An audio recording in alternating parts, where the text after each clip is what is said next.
Crack. What else are you supposed to play Wonderwall on? I don't know what Wonderwall is. I'm sorry. What? I don't know Wish what you Wonderwall could is. step back from that ledge, my friend. That is not Wonderwall. You got to wait 5 seconds. Oh, that's not Wonderwall. You're right. That is Third Sing it Eye. so we get sued. Oh, that's right. How did I miss? It literally says, "And after all, you're my Wonderwall." Can we put up a poll, because I really want to find out what our audience is looking like, because I want to know if you've heard of Wonderwall.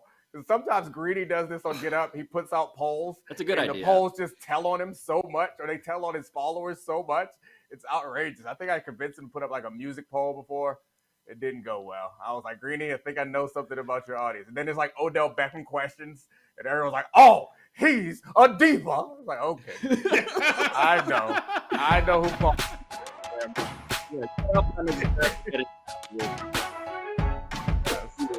Your particular life.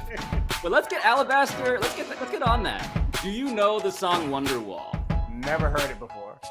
Yes, you have. That's the thing. You definitely You have. 100% have. Anytime at least like 10 white people gather, you're gonna wind up statistically encountering Oasis. Domonique, you were around enough college whites to where that came along. No. See, you should understand this. As a football player, I was not. Like, we were around football players and women. Like, that was it. Like, we weren't hanging out at bonfires wherever you play Wonderwall on acoustic guitar. Like, we was working out. Oh, wait a minute, Gojo. Working out to Wonderwall, throwing some metal on the old rack. Is that how you talk about lifting weights? Throwing metal on the old rack? That's for sure a weightlifting term that many people use while pushing the old iron pile with Pablo and his friends at Harvard. But that did make me realize, Domonique, is there a more universally accepted part of almost every football team's work week than White Boy Wednesday? Oh, yes, that is Wait, it. explain this, because I don't know this ritual. So how does this get negotiated? Teams are predominantly black. And so the sound system in the locker room, in order to not have like too many people playing music, normally every day of the week, we control with hip hop, occasionally gospel, depending on what locker room you're in and which day of the week it is. Mm-hmm. But we are in charge of the music. It might be different now, because I feel like there's a lot more intersection. Maybe not, but I mean, I don't think that you need any more explanation than that. Now you know what White Boy Wednesday is.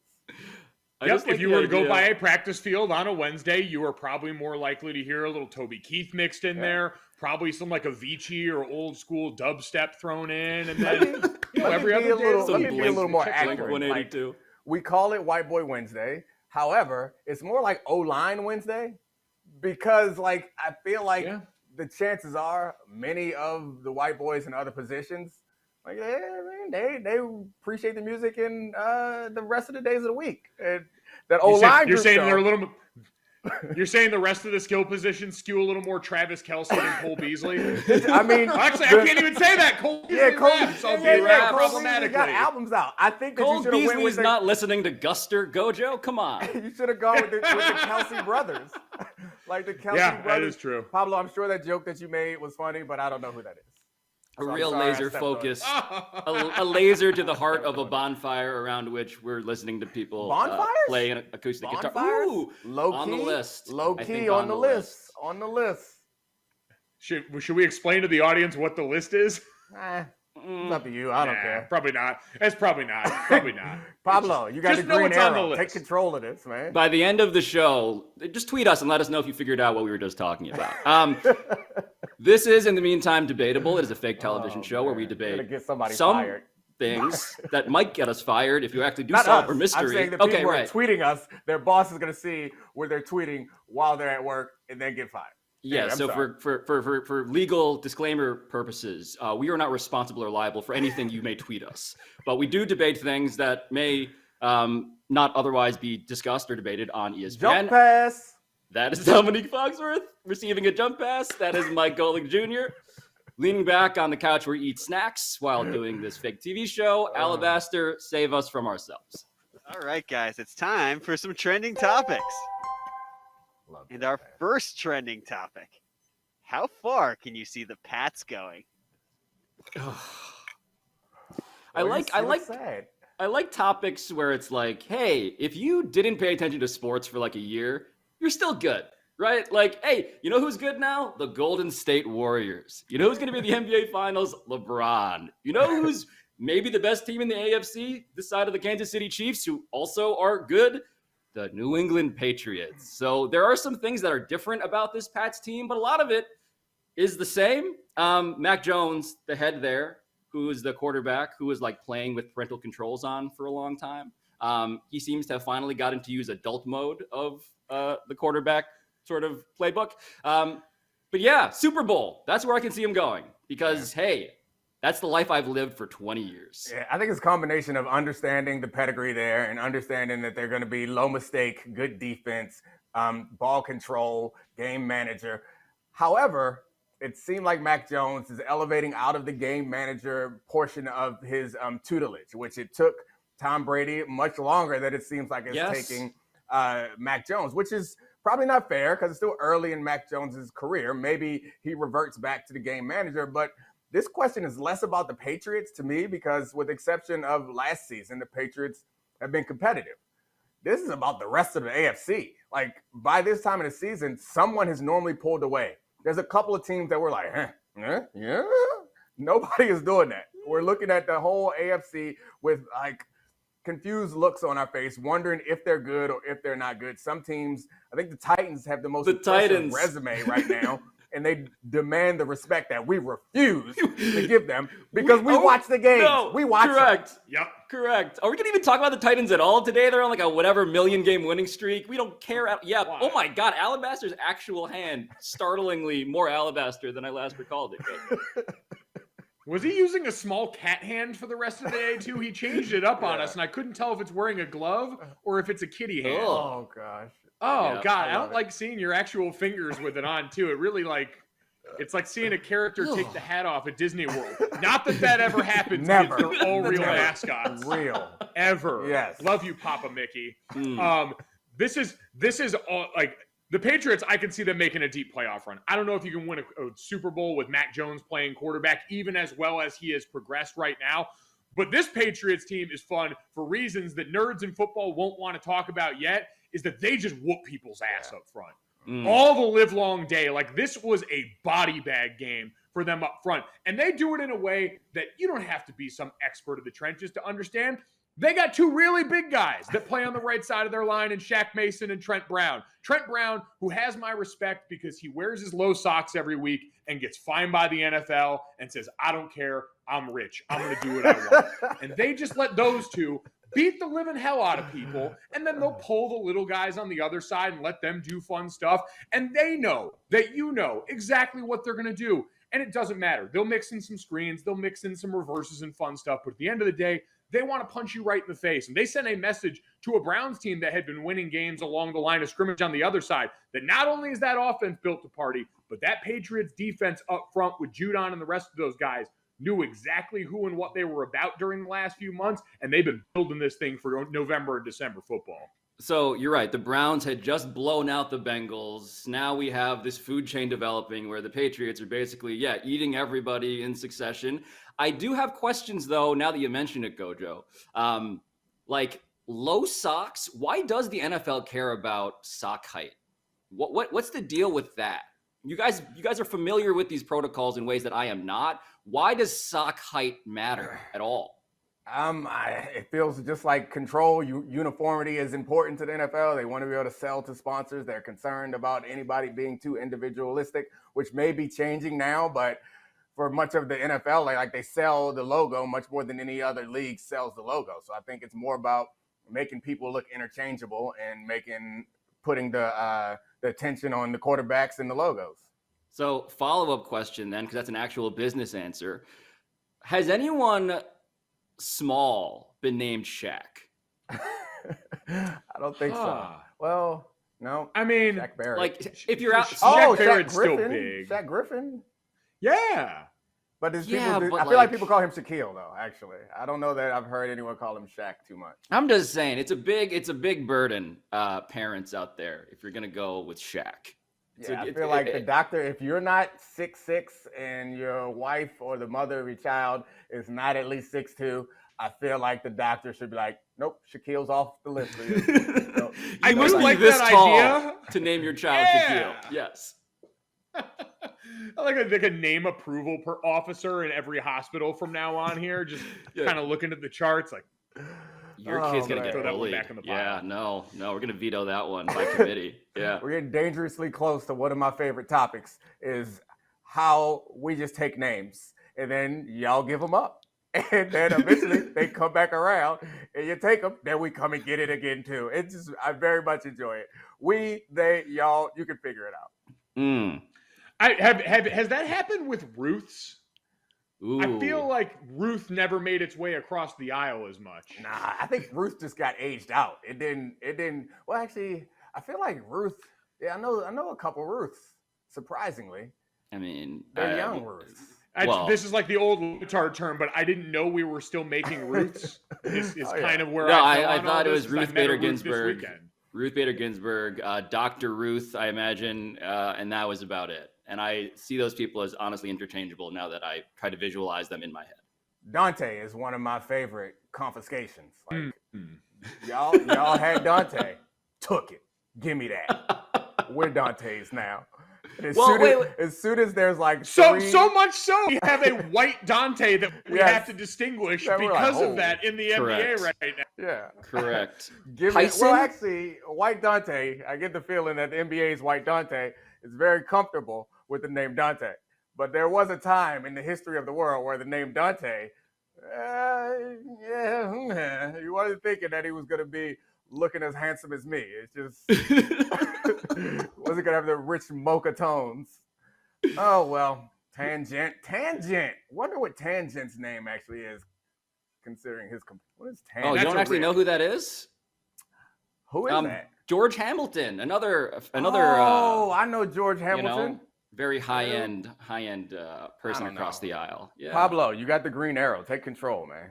Tyson Fury, also along those lines. Like they were making Tysons like in Northern Europe for centuries, and now it's like, that guy ripped off Mike Tyson.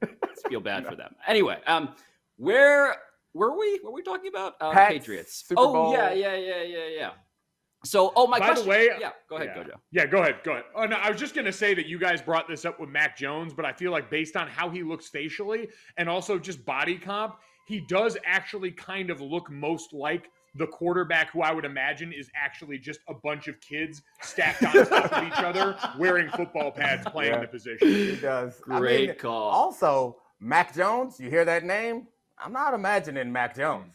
I hear the name Mac followed by Jones. I got a very important question. I've never gotten to the bottom of this. I want to know who the slave owner was with the last name Jenkins. Because I don't know any white Jenkinses. Name a white Jenkins. Name one. But I like how Domonique said, I've been trying to solve this question.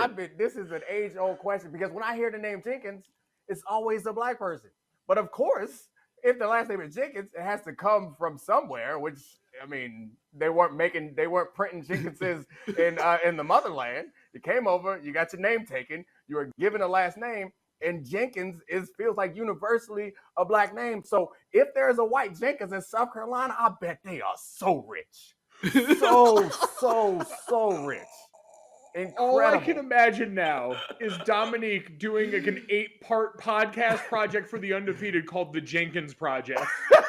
Yes. We need to get to the bottom of this. It's like you've heard of 23andMe. Here's a guy who doesn't need any of that.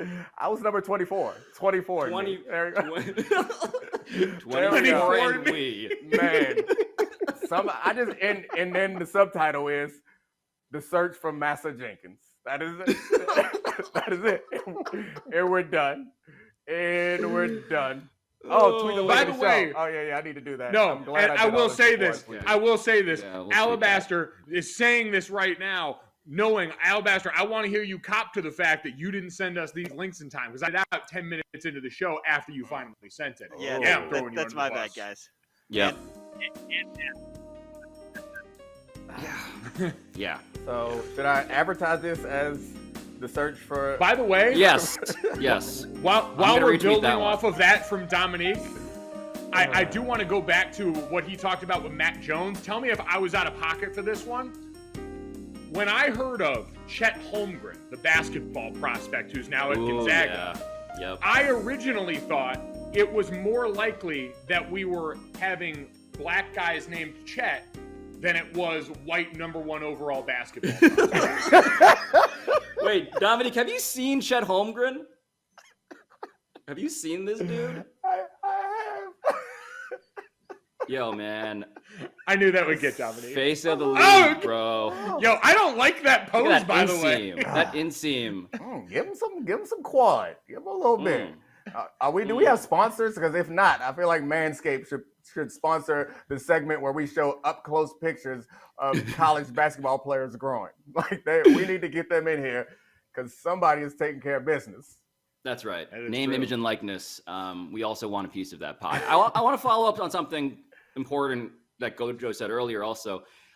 In terms of the quarterback who looks most like a collection of children piled on top of each other, that's where Davis Mills is the opposite end, right? Because the neck is so long that it's clearly just one dude. It's like the Durant thing, where it's like Kevin Durant's torso, his shoulders are so high and his neck is like normal length. And then you look for the rest of his body and he looks like Chet Holmgren's inseam. Right? It's just a very confusing. I just feel like you have to say Glennon when you're talking about long necks. We don't have to talk about it. I just have to say it. Yeah, it's been said. Moving on. What else we got? I've had enough of the Pats talk because we got too deep in the weeds. The all 22 on the Master Pats. Jenkins is still out there on the loose. Yeah. All right, guys. Our next trending topic. Maybe this also connects to the Pats, but how concerned should the Bucs be? Oh yeah, concern. What an adjective. Is there a sports topic question generator like online somewhere? I feel like there should be one because like how far can they go? How concerned? By the way, is won or concern the lost? second biggest sports talk buzzword to pressure? Yeah, pressure and concern. Yeah, We've done panicked a bunch. Yeah, panic meter is a good one. Those are good ones. How concerned should they be? I mean, I don't think they should be that concerned unless there's something more going on than what I know. I think they've just lost 2 football games in a row. So I don't know. I mean, I guess all of us should be pretty concerned about the rate at which this planet is warming. So they should be at top level concern, just like me. So I think that all football teams should be. What is it? How does DEFCONs go? I know Booger McFarland is high on the DEFCON. I never know this. Is 1 the highest? How many DEFCONs are there? That's a great question. I think there's Google 5. this real quick. There's 5 DEFCONs. How many DEFCONs? And I think I always forget which is. I think the lower number. There are is 5, bad, right? Lower is worse. I think. So you're DEFCON 5. So what's DEFCON? Oh no! DEFCON 1 is most severe according to Google. That's what I said. That's what I said. It's the Yeah. word. Oh, I had it 5, backwards. you're chilling. But we're on DEFCON 1 with this climate situation. So I hope Tom Brady and the Bucs are figuring out how we can switch to renewables. Gojo. That is true. They need to. Yeah, I'm with Dominique. I'm with Dominique too. Like the political discourse is really poisoned right now. We're further apart, really sides pessimistic than we've ever been. Like it's fractured. We're talking past each other. Certainly there. So. Like if Tom Brady and the Bucs can't bring us together, then we really have issues. Yeah. I wonder if like inside the Buccaneers locker room also, it's just like, it's the impolite conversation that I think they're afraid to have out loud in our polarized world, which is that, look, man, Taylor Heineke is just kicking our ass. Like that's what this is.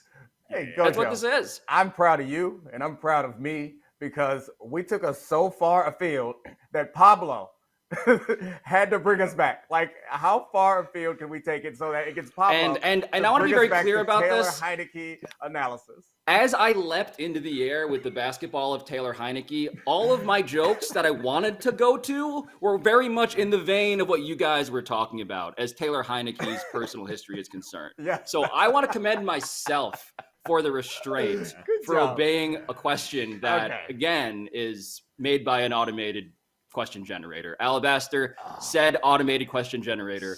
What do you have? So we've improved the question. We got a new question for you guys. We think this one's going to really hit. That's a joke. Is it time for the Bucs to panic? Yeah, there it is. Better. So, I mean, the Bucs have the unfortunate situation to be in the NFC, where while it's also wonky, there certainly seem like there's some good teams. Where the AFC, we're like, I don't know. The only team that seems good, we all know really isn't that good. And on the NFC side, it's a lot of teams that we think are very good, but have had a bad week here or there. So I think as far as winning a championship, they should be concerned because it's not going to be as easy as it might be on the other side. Last year, they pulled off 3 road wins in a row in the playoffs, in part because they had Tom Brady, but honestly, in larger part because their defense was dominant. Yes. And their defense right now, not that good. Injuries in the secondary and their front four, which is presumably like the strength of their defense, not playing all that well. So losing to Washington's embarrassing, but they should be concerned. But I guess you go back to last year and pick out how they had some midseason woes last year and still put it all together at the end. Yeah, I haven't looked this up specifically, but we know like Tom Brady, the passing numbers have been super gaudy to start this season. But the way they've gone about this, because we even saw it this weekend against Washington, like it was a lot more dropbacks still versus a defense that had struggled this year. And with a Bucs team that you talk about that postseason run, it was about the defense being dominant, but also the offensive line up front. Like it was one of those times where it became such a story. We had playoff Leonard Fournette, and we kind of rode that wave all the way to the championship where it's like Domonique and myself shunned what we knew about football and said, even with that dominant offensive line, and let the Kansas City Chiefs win. Tampa's not been winning that. And the couple of instances where they tried to flex into that this game, it didn't look the same. And so while I'll give them the benefit because it is largely the same pieces, almost actually it's all the same pieces. That was the story we did in the preseason. Yeah. Just flexing back into it at a moment's notice is still tough when it's not been the way that you win football games consistently. Peyton Manning-led teams, we can probably ask Jeff Saturday about this, had a lot of this difficulty where you do all this fun Peyton Manning stuff, and then when you want to get to December and January and pound the rock on people, it's like, we haven't been doing that all season long. You can't just snap into that at a moment's notice. Could I also point out that, like, just the deep frustration that Tom Brady, who had, by the way, been 17-2 as a double-digit road favorite in his career heading into yesterday. Thank you, Alabaster, for that stat. He was legitimately just like, you know, unpleasant in that post-game presser in ways that made me realize to be the guy who is always going to take his team down the field and win, you know, with 2 minutes left or less has to be so deeply frustrating when you're just getting sat on by a Washington team that you know isn't as good as you, right? That was the longest drive in the NFL this season. 19 plays, 10-26. It was like watching, you know, Khabib Nurmagomedov, that MMA fighter who has an amazing ground game. It's not that fun to watch, but he just sits on you and he just like wraps you in him. That's what the Bucs had done to them yesterday. And it was wildly impressive. And also, I imagine, a thing you're not going to see very often again.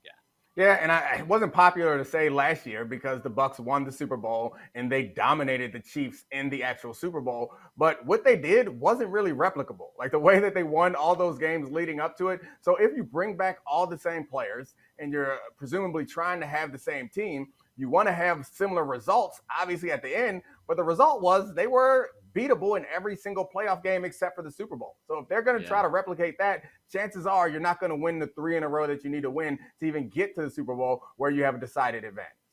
We are going to be, will say, Gojo, we're going to be on so many super cuts. Like, you know, all we've done is just feed people stuff to throw in our faces when it's, guess what?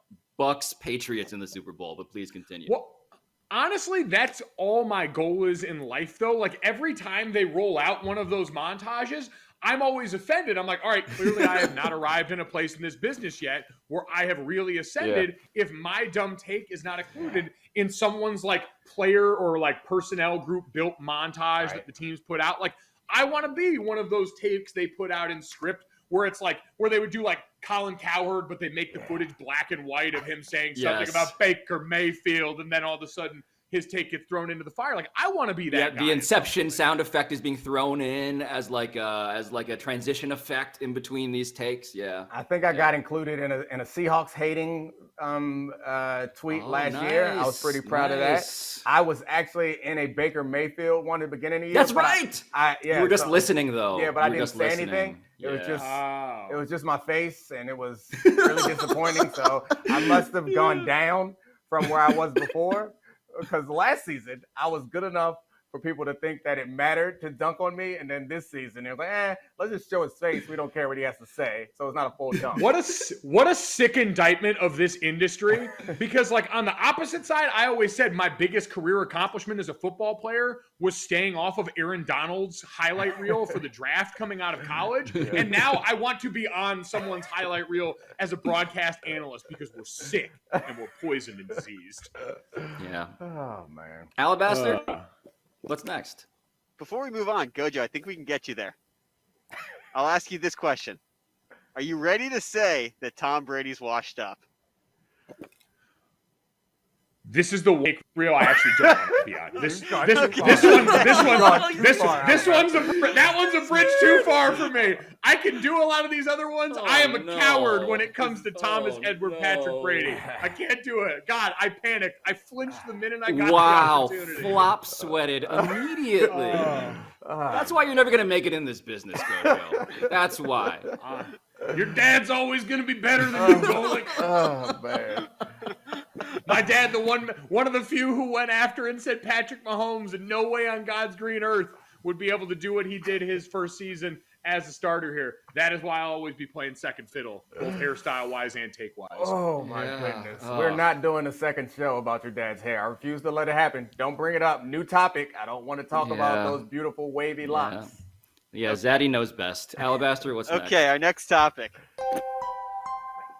What was your big takeaway from the Packers shutout win over the Seahawks? So is it a do-rag? Is it pomade? What we doing here? He got to brush it down? What's happening? Oh, Packers. My only goal this holiday season now is to get my dad to wear a do-rag. To do one of those videos? Those aren't just out of nowhere. That man's working on that. He's tying it tight. He got satin pillows. He's brushing it every morning. The thought of my dad going to buy satin pillows. Yep, he is drenching his hair in lustrous pink moisturizer and then getting those Sporting the Waves pomade. 2 fingers, scoop it out, rub it together, lay it down, brush it out. Yo, I've seen those TikToks, and they never disappoint. It's always, it's amazing. Oh yeah. Again, other side of the aisle for me. All right, jump past. Let's see how you can do this transition from us talking about Sporting the Waves. See how you can get us, Euro step right into this topic. Go for it. So it was good to have Russell Wilson back. That was a little bit of a, it was not enough on its own. No. That was a turnover. Some jump past the turnover. That's okay. Keep passing, baby. Russell Wilson, okay, this is the only fact I bring to this conversation. Russell Wilson, whose hair care secrets are his own and will remain that way, he revealed that he was doing 19 hours of finger exercises every day. And this is a real fact that was presented to NFL media. And I just want us to think about that. 19 hours of finger exercises every day. Not 12 hours. 19 hours. You guys can't do this to me. That's why I'm not going to say anything. I can't. I won't. We're not responsible enough as an industry. We're really not. To give us this headline. It was like that, though. Yeah. I do just want to say, have we finally reached the limit of what we're willing to buy from Russell Wilson? Because I feel like we get so... I'm redirecting us away from the thing I want to make. Say, are we finally reaching the limit of what we want to buy? Like, I know we almost universally rejected the bubble water concussion thing. Nanobubbles, But this idea that Russell Wilson, notoriously hard worker, dedicated to his craft, and they're like 19 hours of finger exercises, and we're just like, Nah, like there's no way. We don't believe you. And it's not really impressive either way. Like I think we reached the limit of what he can do here, which to me is the biggest signal why his time in Seattle is likely over after this season. There's the take. There is the take. Buried underneath all of those dirty jokes we were all thinking is the Russell Wilson is pointed out of Seattle at the end of this season take, Domonique. And by the way, yes, he was awful despite the 19 hours a day of finger exercises. He was 2 for 15 with 2 picks downfield. As maybe his finger needed some rest. I mean, is that supposed to be hard? Is that what he was doing? Live long and prosper, Mr. Crab. Oh, now that's nice. Yeah. Oh, there it is. Yeah. That's tough. That's tough. Yeah. I'm not. Now, this is good content. Nice with that. Oh, wow. Part of rehab is rest. So maybe he shouldn't be doing 19 hours of anything. I'm just saying. Right. I'm not a fan of tantric rehab. It seems like a bad idea. It seems irresponsible and dangerous. Just go ahead, chill out, breathe, relax, put some ice on that thing.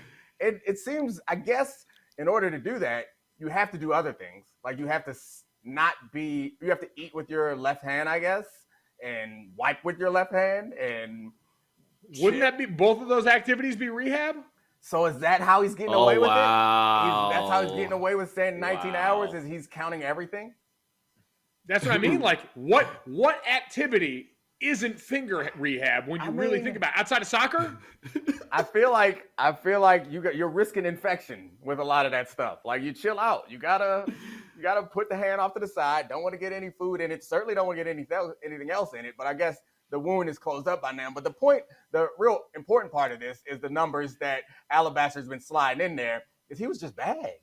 So who cares? He also just legitimately bad. He couldn't take snaps from under center. He was uncomfortable with that. Like he limited the offense to a degree that Mr. Unlimited should not limit the offense. And it was part of the problem. So I don't know. The Packers also had a quarterback coming back from something who also wasn't very good. And it's really unfortunate that what looked like a marquee fun matchup for the second week in a row, which we thought we were going to get Mahomes versus Aaron Rodgers, turned out to be a much lesser version of Mahomes against Jordan Love. Now we think we're going to get Wilson versus Rodgers, and we get two guys who aren't doing that well. And if this game was incredibly ugly, but fortunately, the Steelers-Lions game was drunk. God. So we don't have time to talk about how ugly this game was because that game was high. So that game I consumed via Red Zone. You ever go, speaking of websites that may give you major need for finger exercises. So you ever open a website where there are like 50,000? Okay. No, go with me.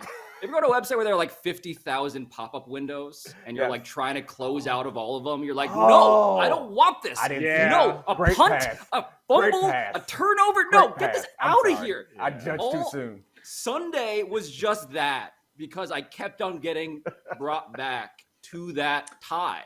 It was disgusting. And I was embarrassed. So would switching to whatever the network game was at that point be the version of clearing your browser history here? That's right. Incognito mode. I just want to apologize, Pablo, that I judged you too soon. It looked like your jump pass was going out of bounds, and somehow you anticipated the man going to the rim and dunking it with your internet reference because nice that. Ooh. So you're using the right on the left and on the right? Sometimes I go ambidextrous on all of these finger exercises. Yeah. More stats. Learned a lot about my coworkers. By the way, can I just spell one thing as far as this game? This game, because Domonique mentioned both quarterbacks, and it was one of those games where, in addition to both teams, the quarterbacks we thought that we were going to get, everyone was in their bag with, oh, look, it's snowing in Lambeau. It's football weather. I hate that notion that it's got to be cold and snowy for football weather here. Why? Why do we have to be cold and miserable out there for it to be football weather? This is despicable here. No one, like, Domonique, did you like playing in the cold? Because I didn't. Everything hurts. No. I know the answer to this question. It's because it's the closest thing we have. Because, like, baseball, it ends in October, so you don't really get those months. Basketball is indoors, and most other sports are indoors or not even very popular. We have the only sport where you can look back and find film of people playing in this way. So we've convinced ourselves that, oh, this is football weather because no one else is doing it. But in actuality, nobody likes that. The only time playing football in the snow is fun is when you're like 10, and then you can get up and go inside and dry off whenever you get too cold. It's just like it makes the product uglier. It's not, I mean, it's a novelty to look on the screen and see that the field is white. But, I mean, we can go watch Boise State if we want a colorful field. Let's just go ahead and play real football on real grass without all this foolishness. But then, Jojo, then there's the virtue signaling of the guys who don't even wear the sleeves. And you're like, all right, come on. Come on. I remember getting so pissed off. I was like a freshman redshirting, and it's South Bend, Indiana, so it gets cold like the second week of October. And we're inside, and our strength coach at the time, like, I'm in there sleeved up. I'm not playing. I'm going to go stand on the sideline with my hands in my sleeves here. And he's like, no, we're not wearing sleeves outside. I was like, I am not going to play. This is like I don't like what's happening right now. Like, did you go out and stand in that? Yeah, I did because I'm a sheep. But I mean, you're a freshman. You can't do anything about it. I just showed up here. I was already trying to overcome the dad thing, so I just like let me go out here, be cold for all of them in the middle of this. But it just like it makes no sense to me here. It's not fun. And like Domonique said, we spend millions of dollars on all the players that are out here, millions of dollars on all the coaches who spend hours away from their families during the week, game planning and practicing and putting weird medicine in their body all the time and all these weird opioids to go out on Saturday and play a game in 4 feet of snow where all your game plan's useless now and it's just which team's going to fumble the ball sooner in a bad spot. No, it's dumb. Name the highlight that you remember that was in the snow. Like the only thing that we remember is Patriots. Like, the Snow Angel. Is that a highlight? I mean, like there's nothing. All the best football players we've ever seen have not been in these adverse conditions. This is not football weather. This is foolishness weather. This is stay home weather. This is roof weather. It's not football weather. This is DEFCON 5 Big weather. Roof weather. Yeah. No, yeah. DEFCON 1. Oh, DEFCON 1. Yeah. Alabaster, what were we talking about? Seahawks. Oh, right. The Patriots Seahawks. Oh, the Packers Seahawks, excuse me. So let me ask you a football question before we pull the parachute cord on this topic entirely, as if we haven't done that already. So the Packers and their defense, so they've now shut down in order, right? Kyler Murray, Patrick Mahomes, Russell Wilson. That is impressive. And I wonder, like, why this isn't the team that we're all saying is the Super Bowl favorite, if that's how this is going to go. Yeah, I mean, I think they are probably. Their defense has been really talented for the last several years, but it hasn't all come together. It seems like for the last few weeks, it's kind of come together, playing well on defense, even with injuries in their secondary to Jair Alexander, who, for my money, last season was probably the best corner in football. And if when they get him back up to full speed, they'll be even better. And they found answers, even with Stokes being hurt and Kevin King, who was like the scapegoat of their Super Bowl run last year. He's played a lot better. So this team, the defense is so much better. If Aaron Rodgers can get back to playing the way he was pre-COVID hiatus, then I think this team is poised. And it feels like the 90s where whoever wins the NFC is going to win the Super Bowl. Like that's how it was when I was growing up. It's like the 49ers or the Cowboys, whichever team came out of NFC was going to dominate thoroughly whoever's in the AFC, and it feels that way right now. Gojo is still angry about all of that snow. Yeah, I was kind of thrown off by all that. What Domonique said was cool though. Here, I'll say another name too, so people know that I watch the games and take me seriously as a credible analyst. And say Rashawn Gary showing up big for them. Came into this game leading them in sacks. We saw those cards about how they were able to get pressure on Russell Wilson without having to blitz a ton of guys here. And so knows Darius Smith, but you get the draft pick from a few years ago out of Michigan. And now all of a sudden he's starting to take a lot of those athletic traits and translate them into production in a way that's got to be very satisfying. Gary has been like a career underachiever. Like he was a god coming out of high school and never really panned out in Michigan, didn't pan out early here at Green Bay, and now is coming into his own, getting stats like sacks, which are nice, but pressures, which are probably more important and more consistent. So that guy is impressive, and they're a loaded team. We'll see what happens going forward. And somehow I miss the days of tangent because this football stuff, man. Get all this it is amazing how like the energy of the room just like I want to see the numbers. If you want to listen to a football podcast, there are lots of them. Like Bill Barnwell has a great pod. Oh, Domonique has did they just come for Domonique?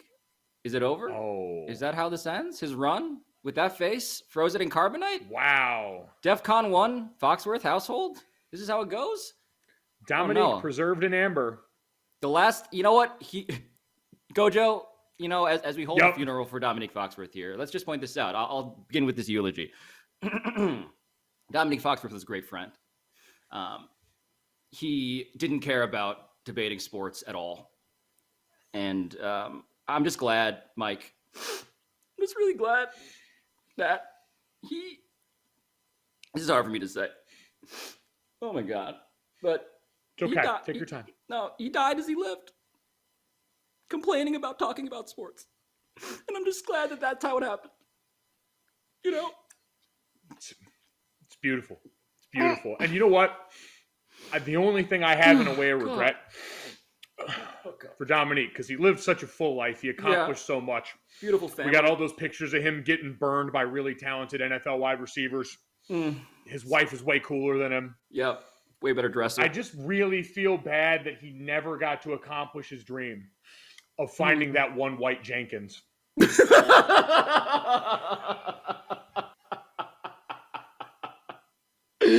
But Mike, I'm beginning to worry that the one white Jenkins just found him.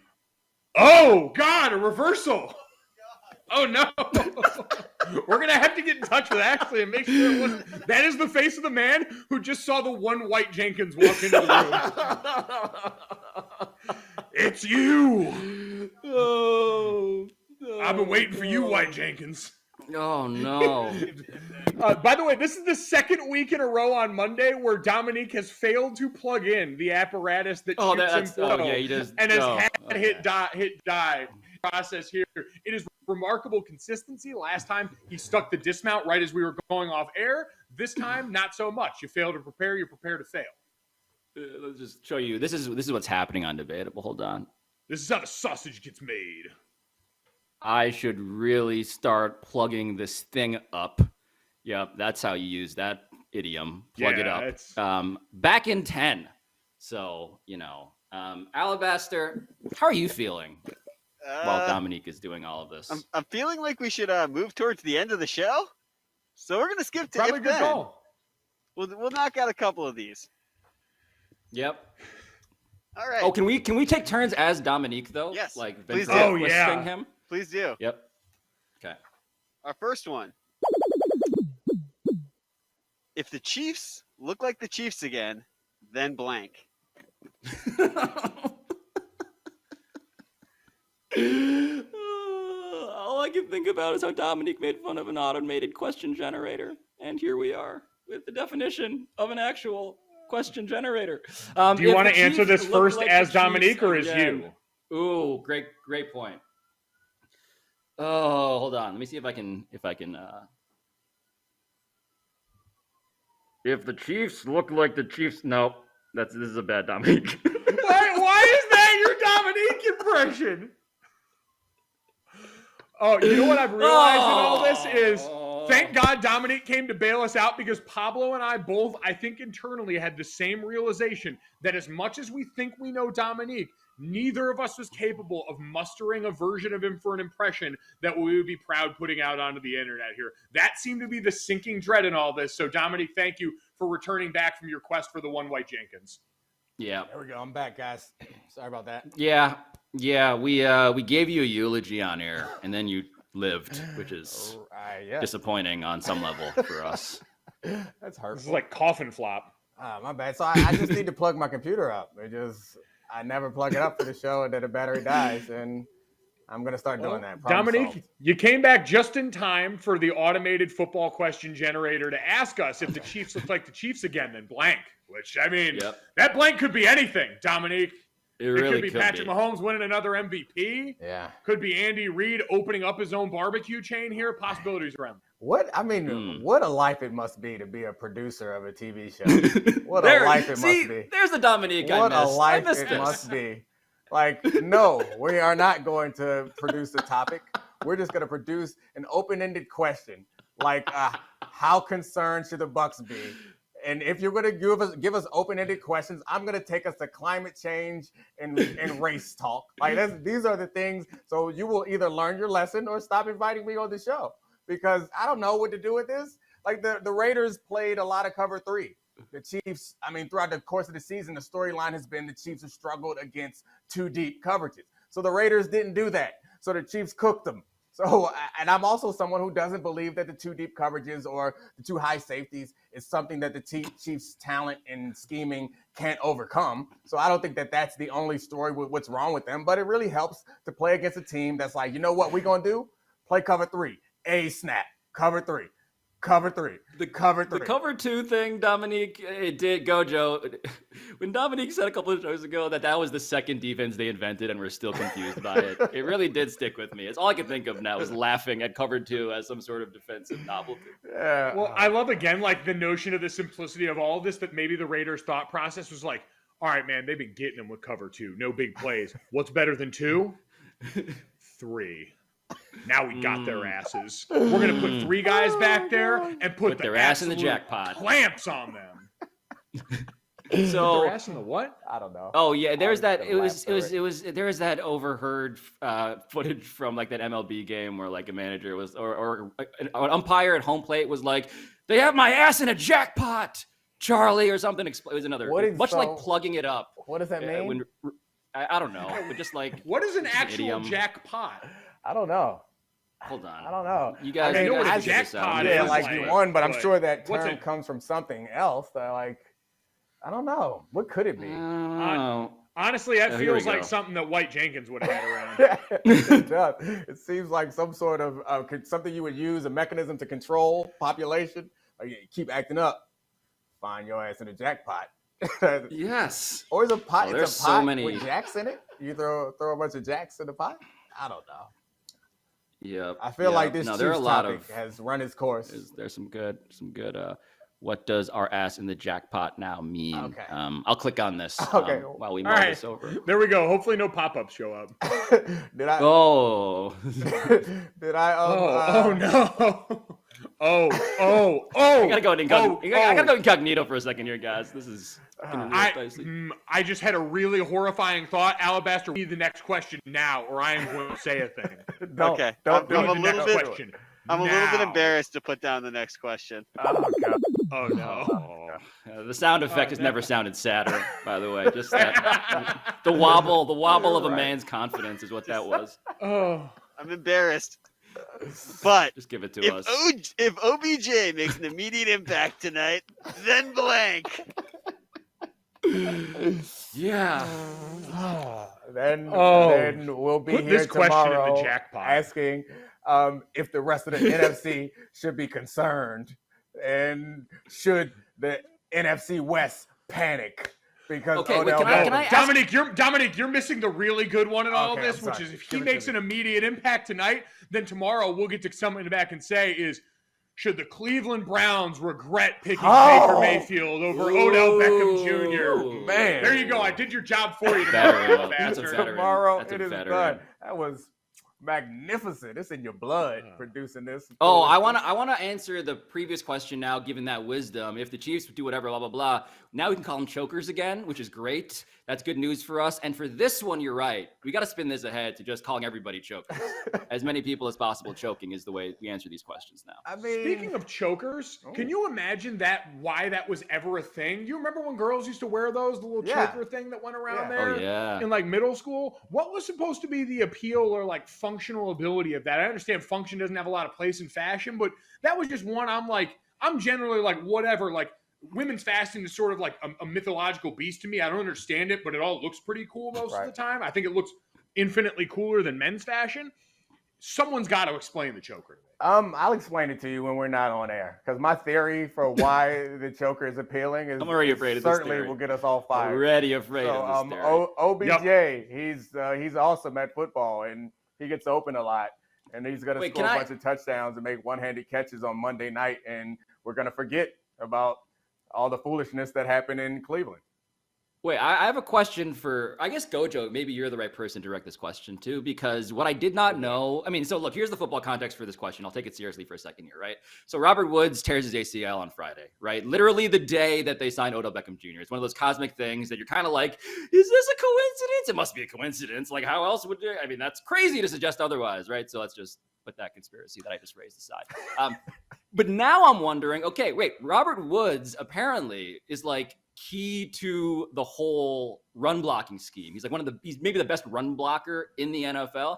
And I'm just curious, like, and maybe Gojo, I'm setting you up for an answer that, it's pretty sophisticated, I guess. I have no idea if you know anything about this particular team's run blocking scheme, but as an O-lineman, I'm curious. A wide receiver who's that good at this, it seems like Odell Beckham Jr. will not be able to do that at all.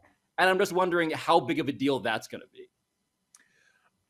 So taking this seriously before I get to the point that I really want to get to from what Pablo said here, it's all about like anything in football, whether it is like a running back on the field or something like that, it, to me comes down to optionality. How many things can one player do that allows an offense, especially an offense like the Rams, that likes to live in one personnel group so much with 4 wide receivers on the field and 1 tight end, or 3 wide receivers and 1 tight end, If you've got receivers that can do that, now you can do a bunch of things formationally that can throw a defense off, that can break tendencies that other teams wouldn't be able to do, who can't count on a wide receiver to get down and dirty and be a guy they can count on blocking near the line of scrimmage. So that is the football answer that I can come up with. Domonique might have a better one answer of that, because he was blocked by wide receivers at a time and might be able to speak to the challenge that presents.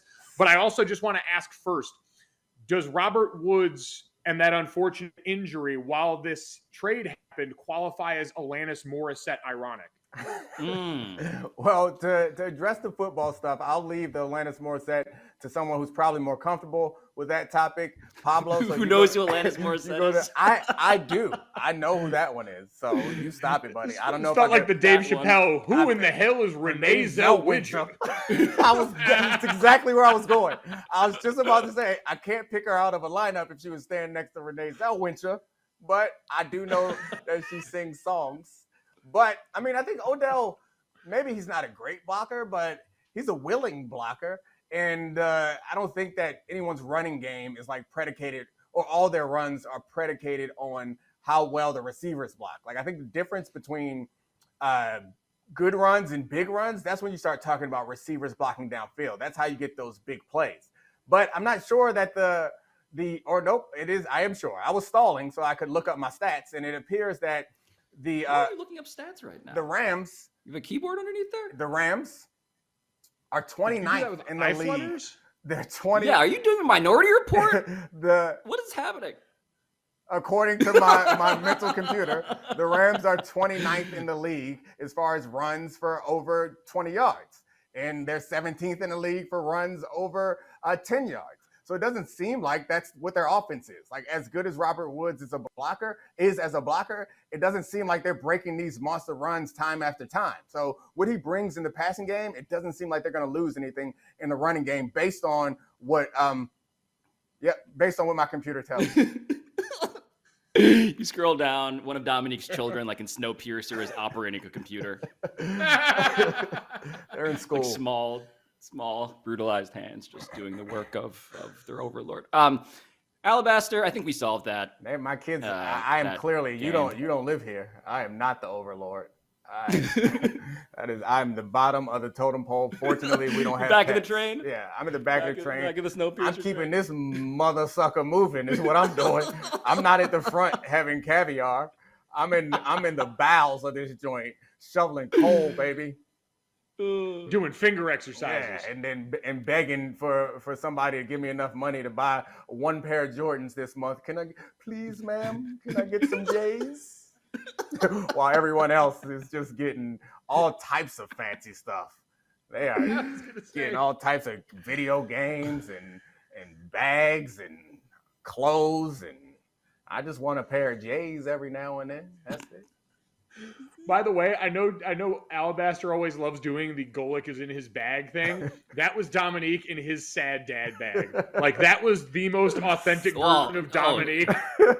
It was Domonique in a literal bag that is perhaps in not his closet. Yeah, just lamenting. It wasn't a turnover, though. It just didn't lead to a layup. It just was like you threw it, and then the defense closed in, and we could reset. I liked it. The home scorekeeper is great in that assist. Alabaster, what's next? All right, guys. Our final if then. I think this one's really going to do it. Real great sports topic here. If LeBron ends up winning more rings than MJ, then blank. All right. I'm just kidding. He just did that. Yeah, I was about to say, you must have just printed that just for this. You had that's damn impressive turnaround on that. That's actually impressive producing. I love it. Yeah. Oh man. Yeah, Alabaster's actually a pretty good producer. Nick Wright popped in. I'm sick of this. Box. Change this. It's not a bonus topic. Tweet, bad tweet? Just call it good tweet, bad tweet, or actually just call it bad tweet, because that's what it is. It's just a chance for you to take your shadow accounts and take shots at us, and then print them out and read them as if some real tweeter actually put it up there. This is why we elected Domonique president of the Debatable Union. Yep. Always fight the good fight for us. Our first good tweet is a poll we put out. Have you heard of Wonderwall? 85% of our viewers have. Yeah. I'm disappointed in my audience. I'm not bringing my people to this show. I'm sorry. Domonique, I think you should give them more credit than that. I think a lot of people have been exposed to Wonderwall over the years. I am not doubting that. Like, I have heard lots of these things. Sometimes I hear songs and I hear names of people and I'm like, I don't know any songs by them. I just know their name. Then you play a song and I heard it. But the question is, if someone came up to me and said, "What's Wonderwall?" I would think amusement park. I promise you, I wouldn't know. And if someone played it for me, I'm pretty sure, even though I haven't heard it, I'm pretty sure I probably heard it before, just because like it's everywhere.